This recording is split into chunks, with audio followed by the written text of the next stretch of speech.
होय हो? असं का तोंड पाडून बसलाय? मित्राला पोरगी बघायला गेलता ना लग्नाला? काय झालं? तुला तर माहितीच आहे माझा मित्र कसा आहे. कुठलं व्यसन नाही, घरदार चांगला आहे, नोकर आहे. अगं मध्ये थोडा त्याचा प्रॉब्लेम चालू होता म्हणून 2-3 हप्ते तटले होते. म्हणून सिबिल स्कोअर कमी आला. म्हणून काय मुलीच्या घरच्यांनी लगेच लग्न तोडायचं का? हाय ग बाई, अवघड झाले बाबा हल्लीच्या माणसांचं.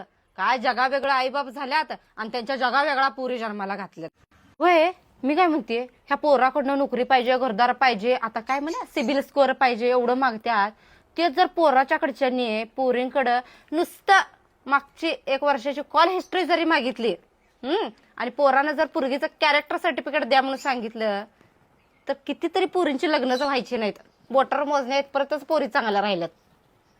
पोरींना का नाही लय डिमांड आले का नाही म्हणून भाव खायला लागल्यात. पोरांना असं चालू करा म्हणून मागायला मागा, नुसती हिस्ट्री मागा, कॉल हिस्ट्री मागा त्या पोरगीची. तुम्हाला बोलायला शब्द तर राहत नाही त्या पोरीच्याकडच्यांना.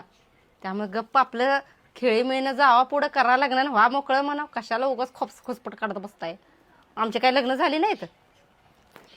अवघड आहे बाबा. सुटले धागे उरले मागे उसासे सुन्या काळजाचे.